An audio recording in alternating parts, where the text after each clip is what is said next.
என்ன அவ கையில ஏதோ போட்டோ மாதிரி வச்சிருக்காளே? ஏய், என்னது அது? கேக்குறேன்ல, வாயை திறந்து பதில் சொல்லு.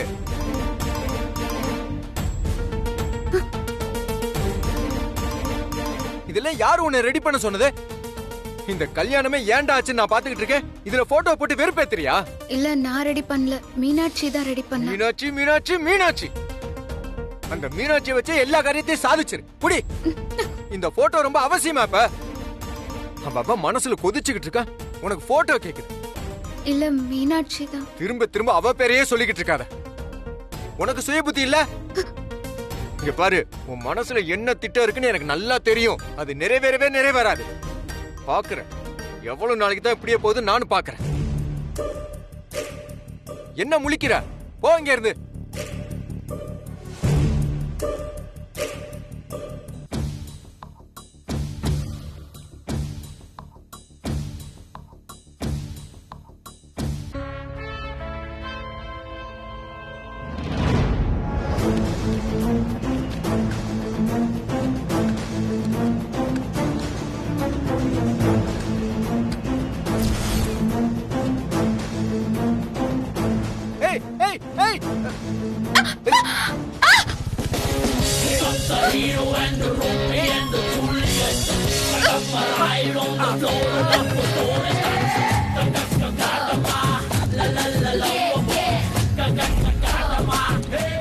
எந்திரி, எந்திரி சொல்லிக்கிட்டு இருக்க. எந்திரி.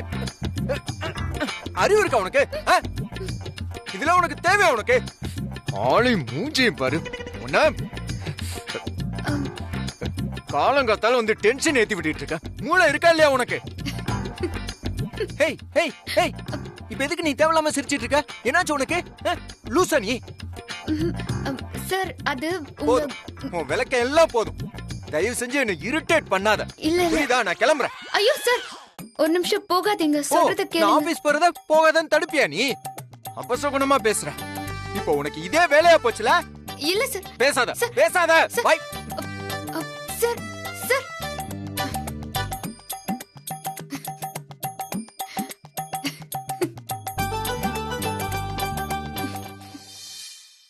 ஏலேலம்மா ஏலேலம்மா. என்னது இது? கண்ணத்தை அப்படியே தடவி பாக்குறாளே. அர்ஜுன் தம்பி கில்லி மாதிரி. என்னன்னு பாக்கணுமே. காலையில தம்பி, என்ன தம்பி, ஆபீஸ் கிளம்பிட்டீங்களா? வேற எங்க கிளம்புவேன் பாட்டி? ஆபீஸ் தான் கிளம்பிக்கிட்டு இருக்கேன். எதுக்கு இப்ப இவ்வளவு டென்ஷனா பேசுறீங்க? கொஞ்சம் அமைதியா தான் பேசுங்களேன். ஐயோ பாட்டி, கொஞ்ச நேரம் கம்முன்னு இருங்க பாட்டி. என்ன இரிட்டேட் பண்ணாதீங்க பாட்டி. ஓ, நான் இரிட்டேட்லாம் பண்ண மாட்டேன். கொஞ்சம் உங்க முகத்தை திருப்பி காட்டுங்க. நான் திரும்ப முடியாது. நான் ஆபீஸ் போகணும். என்ன விடுறீங்களா இல்லையா? பெரிய ஆபீஸ் ஆனைய கட்டி போர் அடிக்கிற மாதிரி தான். என்ன பாட்டி உங்களுக்கு பிரச்சனை? பாட்டி பாட்டி, இங்க இருக்க. ஏன் சுத்தி வந்துட்டு இருக்கீங்க? அஜய் தம்பி, உங்க முகத்தை பாத்துக்கிற, கொஞ்சம் திரும்புங்க. ஐயோ ஐயோ தம்பி, என்ன இதெல்லாம்? ஓ, என்ன இதெல்லாம்? ஐயோ தம்பி ஜெயில்ல இருக்காரு, அம்மா வருத்தத்துல இருக்காங்க. அவ்வளவுதான் நான் சொல்லிட்டேன். அதுக்கு மேல உங்க இஷ்டம். இந்த பழைய சொத்து மேல ஊறுகாய் வச்ச மாதிரி இருக்கே. பாட்டி, நானே கடுப்புல இருக்கேன். என்ன இரிட்டேட் பண்ணாதீங்க, போயிடுங்க. இரிட்டேட்டா இருக்கியா? பார்த்தா அப்படி தெரியவே இல்லையே. நம்மள டென்ஷன் ஆக்கிட்டு போறானே. தம்பி தம்பி தம்பி தம்பி தம்பி தம்பி, நில்லுங்க நில்லுங்க நில்லுங்க நில்லுங்க தம்பி. எனக்கு ஒரு உண்மை தெரிஞ்சாகணும். பாட்டி, இப்பதான் அவளை திட்டிட்டு வந்திருக்கேன். உங்களை திட்ட வச்சிடாதீங்க. திட்டுங்களா? நீங்க திட்டுறதெல்லாம் வித்தியாசமல்ல இருக்கு. எல்லாரும் பச்சை பச்சையா திட்டுவாங்க. நீங்க என்ன சிவப்பு சப்பா திட்டிருக்கீங்க? எல்லா விதத்திலையும் திட்டிட்டேன். இனிமே டென்ஷன் பண்ணீங்க அப்படியே உங்களை போங்க. போங்களா? எங்க போறது? அடியே வசு, மூஞ்சி உம்முன்னு வச்சுக்கிட்டு உமாவா குடுத்துட்டு இருக்கியா நீ? இருடி இருடி, நான் உன்னை வச்சுக்கிறேன். இதோ வரேன்.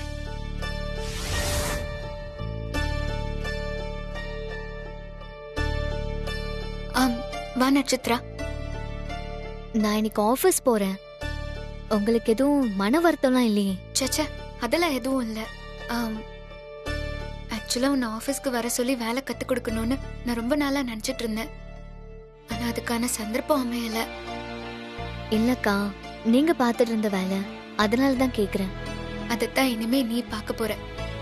ரொம்ப கவனமா இருக்கணும். உனக்கு வேலையில எந்த சந்தேகம் இருந்தாலும் என்ன கேளு, நான் சொல்லித்தரேன். நான் பார்த்துப்பேங்கிறதுனால அர்ஜுன் சாரே சில விஷயங்கள்ல கவனக்குறைவா தான் இருப்பாரு. இப்போ நாங்க இல்ல, அதனால நீதான் அதெல்லாம் பார்த்து சரி பண்ணணும். ஏதாவது ஒரு பிரச்சனைனா அர்ஜுன் சார் ரொம்ப கலங்கிடுவாரு. நீ கொஞ்சம் கவனமா பாத்துக்கோ. சரிக்கா. ஆ, அப்புறம் வேலைன்னு வந்துட்டா அர்ஜுன் சார் சாப்பிட கூட மாட்டாரு. வேலை வேலைன்னு இருப்பாரு. நீதான் அவருக்கு டயத்துக்கு சாப்பிட சொல்லணும். பாத்துக்கோ நட்சத்திரா. சரிக்கா. ஏதாவது டவுட்னா நான் உங்களுக்கு கால் பண்றேன். ஓகே. ம். ம்.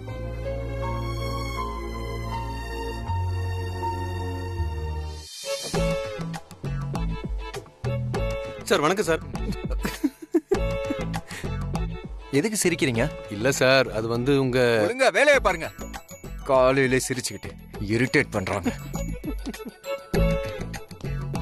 Good morning sir. Good morning sir. Good morning sir. Good morning. Good morning sir. Good morning. அந்த ஆடிட்டிங் ஃபைல்லாம் ரெடியா இருக்கா? ரெடியா இருக்கு சார். சரி. எதுக்கு சிரிக்கிறீங்க?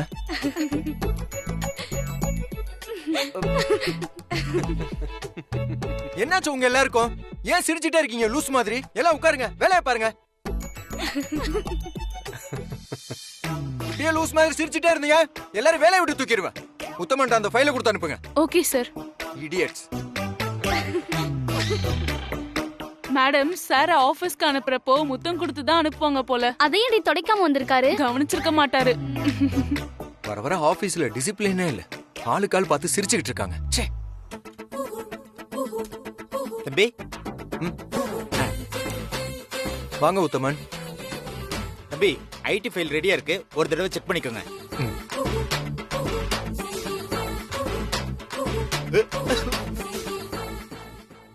என்ன தம்பி, வீட்ல ஏதாவது நடக்க கூடாதெல்லாம் நடந்துருச்சா, இல்ல நடக்க வேண்டியதெல்லாம் ரொம்ப சிறப்பா நடந்துருச்சா? ஆரம்பிச்சிட்டீங்களா? என்னாச்சு இன்னைக்கு எல்லாருக்கும்? எல்லாம் அவ இருக்காளு, அவளாலதான் எல்லாம். காலையிலே டென்ஷன் ஏத்திட்டா. மூட் அவுட் பண்ணதுனால கண்ணாபண்ணான்னு திட்டிட்டு தான் வந்திருக்கேன் அவளை. உங்களை பார்த்தா மூடு அவுட் ஆன மாதிரி தெரியலையே, மூடு ஃபுல் ஸ்விங்ல ஆன் ஆன மாதிரிலாம் தெரியுது. பேசாம இருங்க உத்தமன். கடுப்புல ஆபீஸ் வந்தா நம்ம ஆபீஸ்ல எல்லாருமே சொல்லி வச்ச மாதிரி என்ன பார்த்து சிரிச்சுட்டு இருக்காங்க. சிரிக்கிற மாதிரியா இருக்கு என் நிலைமை. பின்ன இப்படி எல்லாம் ஆபீஸ்க்கு வந்தா சிரிக்காம என்ன பண்ணுவாங்களாமா? எப்படி வந்திருக்கேன்? ஒழுங்கா ட்ரெஸ் பண்ணிட்டு தானே வந்திருக்கேன். அதெல்லாம் கரெக்டா தான் பண்ணிருக்கீங்க. ஆ, ஆனா முகத்துல தான். முகத்துக்கு என்ன உத்தமன்? நான் சொல்றத விட இந்தாங்க, நீங்களே கேமரால உங்க முகத்தை பாருங்க. ம். ஆ. ஐயோ ஐயோ, போக மாட்டேங்குது. எப்போதுமே முறப்பா வெறப்பா இருப்பீங்க, அப்புறம் எப்படி கண்ணத்துல லிப்ஸ்டிக்? முறப்பா இருந்ததுனாலதான் லிப்ஸ்டிக். அதத்தான் தம்பி நானும் கேக்குறேன். முறப்பா இருந்தா எப்படி வரும் கண்ணத்துல லிப்ஸ்டிக்? ஐயோ உத்தமன், அந்த போட்டோவை அவ மாற்றுறதுக்காக சேர்ல ஏறினா அப்ப அவ வழுக்கி. மீதி கதையை நான் சொல்றேன் தம்பி. அவங்க போட்டோ மாற்றத்துக்கு ஏறி நின்னு இருப்பாங்க, கால் தவறி தவறுதலா கீழே விழ பார்த்திருப்பாங்க. நீங்க ஒண்ணும் தெரியாத மாதிரியும் அப்பாவி மாதிரியும் அவங்களை தாங்கி பிடிக்க, அதுக்கப்புறம் அவங்களுக்கு தெரியாம உங்களுக்கு தெரியாம எப்படியோ அந்த லிப்ஸ்டிக் உங்க கணத்துல வந்துருச்சு. அப்படித்தானே சொல்ல வரீங்க? நீங்க இன்னும் நம்பல. நீங்களே சொன்னதுக்கு அப்புறம் வேற வழி? சம்பளம் வாங்குற நான் நம்பிதானே ஆகணும். உங்க அலப்புறைய கொஞ்சம் அடக்குங்க உத்தமன். போய் வேலையை பாருங்க, போங்க. சரிங்க தம்பி. இந்த லிப்ஸ்டிக்க உங்க மனசுக்கு பக்கத்துலயே ஒரு மெமரியா வச்சுக்கோங்க. ஓகே உத்தமன், போங்க உத்தமன், போய் வேலையை பாருங்க. மாமா, உத்தமன் எல்லாம் போயிருச்சா? அது போகாது தம்பி, ஓரமா எங்கேயாவது ஒட்டிக்கிட்டு தான் இருக்கும். மாமா. நட்சத்திரா, இது ஆபீஸ். எல்லாரும் கூப்பிடுற மாதிரி நீ சாருனே கூப்பிடு. ஓகே. உத்தமன், இனிமே நட்சத்திரா தான் என்னோட செக்ரட்டரி.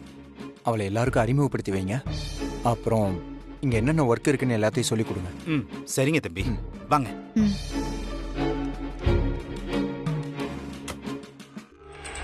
இதை சொல்றதுக்கு தான் வசு என்கிட்ட பேசுற மாதிரி வந்தாலோ, நாம தான் அவளை அவாய்ட் பண்ணிட்டு வந்துட்டோம். அர்ஜுனை கல்யாணம் பண்ணிக்கிட்டு சந்தோஷமா இருக்கணும்னு ஏங்கின காலம்லாம் இருந்துச்சு.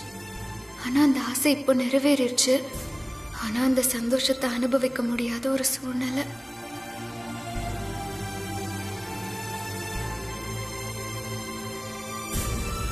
அர்ஜுனோட ஹார்ட் ஃப்ரெண்டு நான் தாங்கிறத அவர்கிட்ட சொல்லியிருக்க வேண்டிய காலமும் போயிடுச்சு. அப்போ அதை நிரூபிக்க வேண்டிய அவசியமும் இல்லாம போயிடுச்சு. ஆனா ஒரு நாள் அர்ஜுன் அதை புரிஞ்சுப்பாரா?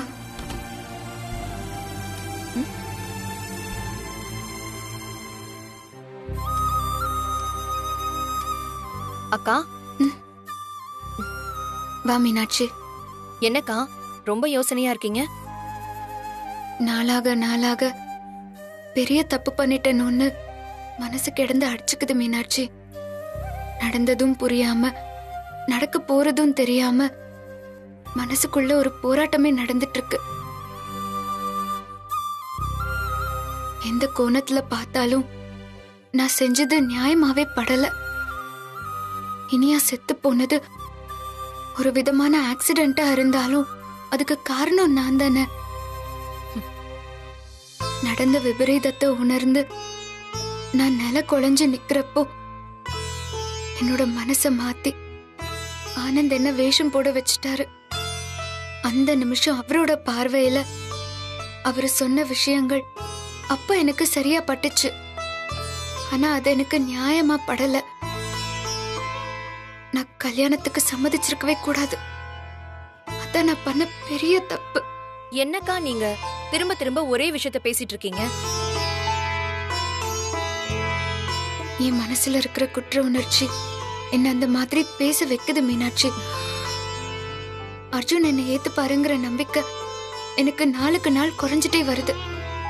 இந்த குடும்பத்துக்கு நான் ஒரு வேண்டாத ஆளா நிரந்தரமான தலைவலியா மாறிடுவேன்னு எனக்கு பயமா இருக்கு மீனாட்சி. அக்கா, பல விஷயங்களுக்கு காலம்தான் நல்ல மருந்து. இப்ப நீங்க பேசின விஷயத்த நான் சொல்றேன், நீங்க கேளுங்க. இனியா யாரு? ஒரு திருடி. அவ ரொம்ப தப்பான பொண்ணு. அவ இந்த வீட்டுக்கு ஒருவேளை மருமகளா வந்திருந்தா என்ன ஆயிருக்கும்? இந்த குடும்பமே கெட்டு குட்டிச்சவரா போயிருக்கும். அவளை பத்தின உண்மையை தெரிஞ்சுக்க நீங்க எடுத்த முயற்சியில அவ செத்துட்டா, அவ்வளவுதான். ஒருவேளை நீங்க ஆனந்த் சொன்னதை கேட்காம பிடிவாதமா இந்த கொலையை ஒத்துக்கிட்டு ஜெயிலுக்கு போயிருந்தா என்ன ஆயிருக்கும்? இப்போ நீங்க ஜெயில இருந்திருப்பீங்க. ஆனா இனியா பத்தின உண்மை எல்லாருக்குமே தெரிஞ்சிருக்கும். நீங்க தான் அந்த ஹார்ட் ஃப்ரெண்டுங்கிற நிஜத்தை ஆனந்த் உடைச்சிருப்பாரு. அப்ப இவங்க எல்லாரோட மனநிலை எப்படி இருந்திருக்கும்? அதை யோசிங்கக்கா. நீ என்ன கன்வின்ஸ் பண்ண பாக்குற மீனாட்சி? கன்வின்ஸ் பண்ண பாக்கல, தேவையில்லாத விஷயத்தெல்லாம் போட்டு உங்க மனச குழப்பிக்காதீங்க, கொஞ்சம் தெளிவா இருங்கன்னு சொல்றேன். அர்ஜுன் மாமா கூடிய சீக்கிரமே உங்களை ஏத்துப்பாரு. ஏன்னா அவர் உங்களை உருகி உருகி லவ் பண்றாரு. அத்தையும் இந்த வீட்டு மூத்த மருமகளா உங்களை ஏத்துப்பாங்க. எல்லாமே மாறும்க்கா, எனக்கு அந்த நம்பிக்கை இருக்கு. அக்கா, இப்ப உங்க மனசுல இருக்கிற எல்லாத்தையுமே ஒதுக்கி வச்சுட்டு நாளைக்கு நடக்க போற தாலி பிரிச்சு போடுற ஃபங்க்ஷனை பத்தி மட்டும் யோசிங்க. ஃபங்க்ஷன் நல்லா கிராண்டா நடக்கணும். ஃபோன் பண்ணி உங்க அப்பா அம்மாவை வர சொல்லுங்க. மீனாட்சி. என்னக்கா? அது நீங்க எதை பத்தியும் யோசிக்காதீங்க. ஃபங்க்ஷனுக்கு ரெடி ஆகுங்க. உங்க அப்பா அம்மாக்கு ஃபோன் பண்ணி ஃபங்க்ஷனுக்கு வர சொல்லுங்க.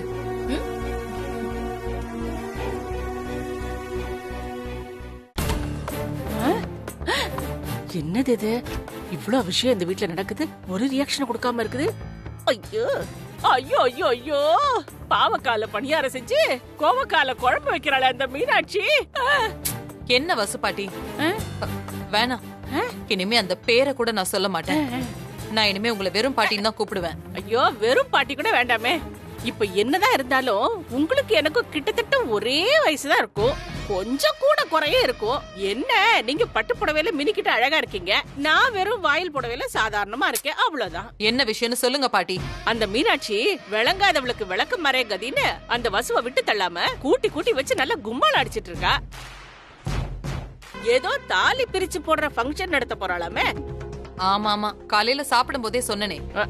கட்டிக்கிட்டதே திருட்டு தாலி, அதை அவுத்து போட்டு தொலையாம பிரிச்சு போடுறாளாம். இதுக்கு ஒரு ஃபங்க்ஷன் வேற. கட்டிக்கிட்ட புருஷனே கட்டிலுக்கு வரலையா, இப்ப தொட்டில் கேக்குதான் துரையம்மாவுக்குன்னு எங்க ஊர்ல ஒரு பழமொழி சொல்லுவாங்க. அந்த மாதிரி இல்ல இருக்கு. இத பாருங்க பாட்டி, மீனாட்சி என்ன வேணும்னாலும் பண்ணிட்டு போகட்டும். அர்ஜுன் ரொம்ப உறுதியா இருக்கான். அவன் வசுவை ஏத்துக்கவே மாட்டான். இப்போ நாம நட்சத்திராவை ஆபீஸ்க்கு அனுப்பியிருக்கோம். படிப்படியா அவன் மனச மாத்தி அவளை அர்ஜுனுக்கு கட்டி வச்சு வீட்டுக்கு கொண்டு வந்துருவோம். நட்சத்திரா நம்ம அர்ஜுனுக்கு இதெல்லாம் ஒர்க் அவுட் ஆகுமாமா? ஆகணும் பாட்டி. அதுக்காக தானே அவளை ஆபீஸ்க்கு அனுப்பியிருக்கோம். யாரு அந்த தேவாங்கக்கா? என்னவோ போங்க. சோப்பா போட்டா அழுக்கு போகும்னு சொல்லுவாங்க. ஆனா நீங்க இத்தனை நாளா அழுக்கையே சோப்பா பூசிக்கிட்டு இருக்கீங்க. அந்த வசு சாதாரண ஆளு கிடையாது. அத மட்டும் நீங்க புரிஞ்சுக்கங்க. இல்ல நான் போய் சூப்பு கொண்டு வருவேன். எனக்கு பிடிக்கும். இது ஒண்ணும் தேராது போல இருக்க.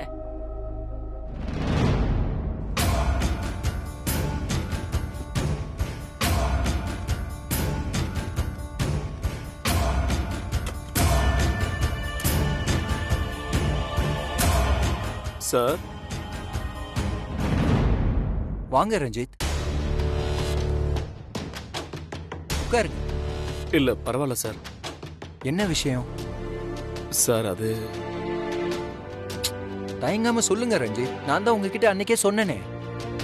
இல்ல சார், நான் உங்களுக்கு இன்னும் சிரமம் கொடுக்கறேன்னு. அதெல்லாம் ஒண்ணும் இல்ல, சொல்லுங்க. இல்ல சார், எனக்கு இங்க எதுவும் பிசினஸ் செட் ஆகல. அதான் பாண்டிச்சேரிக்கே போயிடலான் இருக்கேன். எனக்கு ஒரு கடை வச்சு கொடுத்து என்ன செட்டில் பண்ணி விடணும்னு இனியா அடிக்கடி சொல்லிக்கிட்டே இருப்பா சார். இனியாவோட ரொம்ப நாள் ஆசை. அவ ஆசையை நிறைவேற்றிக்காமலே போயிட்டா.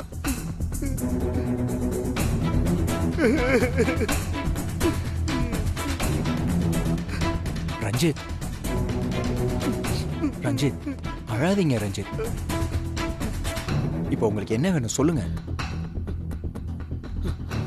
ஒரு 5 லட்சம் பணம் கொடுத்தீங்கன்னா பாண்டிச்சேரி போய் மளிகை கடை வச்சாவது பொழைச்சுப்பேன். அதை நீங்க கடனா கொடுத்தாலும் பரவாயில்ல சார். கொஞ்சம் கொஞ்சமா திருப்பி கொடுத்துருவோம் சார். வெரி குட், நல்ல முடிவாக தான் எடுத்திருக்கீங்க. கடனாலாம் வேண்டாம். நான் உங்களுக்கு தர சின்ன கிஃப்ட். இனியாவோட ஆசையை நான் நிறைவேற்றியே தேரணும். ஒரு நிமிஷம் இருங்க.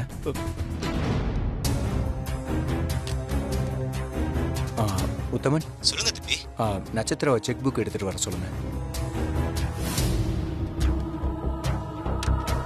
எனக்கே இனியாவை மறக்க முடியல சார். பாவம், நீங்க எப்படிதான் தாங்கிக்கிட்டு இருக்கீங்களோ. வாழ வேண்டிய வயசுல இப்படி அநியாயமா போய் சேர்ந்துட்டால சார்.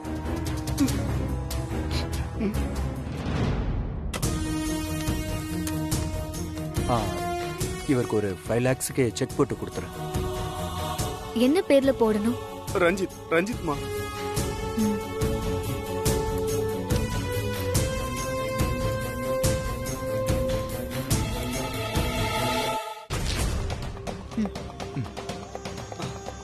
சார் ரொம்ப நன்றி சார்.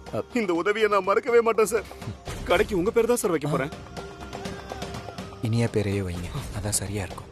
Correct sir. சரி, பார்த்து போயிட்டு வாங்க. நான் வரேன் சார். வாங்க மேடம். வரேன் மேடம்.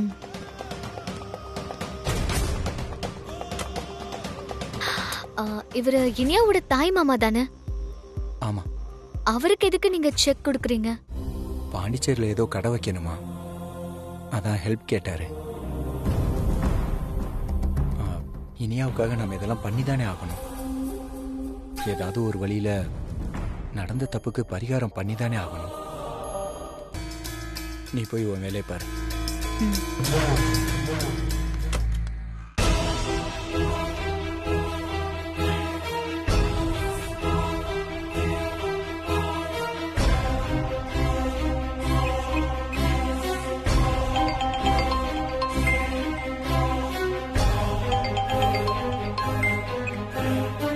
சொல்லு நட்சத்திரா. அக்கா, இனியாவோட மாமா ஆபீஸ் வந்திருந்தாரு. யாரு? தாய் மாமன் சொல்லிக்கிட்டு ஒருத்தன் நம்ம வீட்டுக்கு வந்தானே, அவனா? ஆமா, ஏதோ கடை வைக்கணும்னு அர்ஜுன் மாமா கிட்ட பணம் கேட்டாரு. மாமா 5 லட்சத்துக்கு செக் கொடுக்க சொன்னாரு. செக் கொடுத்துட்டியா? கொடுத்துட்டேன். எந்த பேங்க்? IOC bank. சரி, நான் பாத்துக்கிறேன்.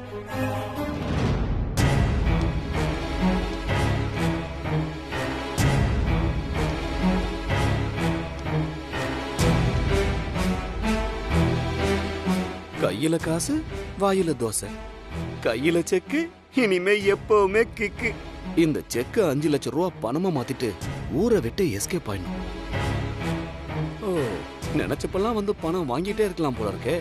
இனியா வாழ்க.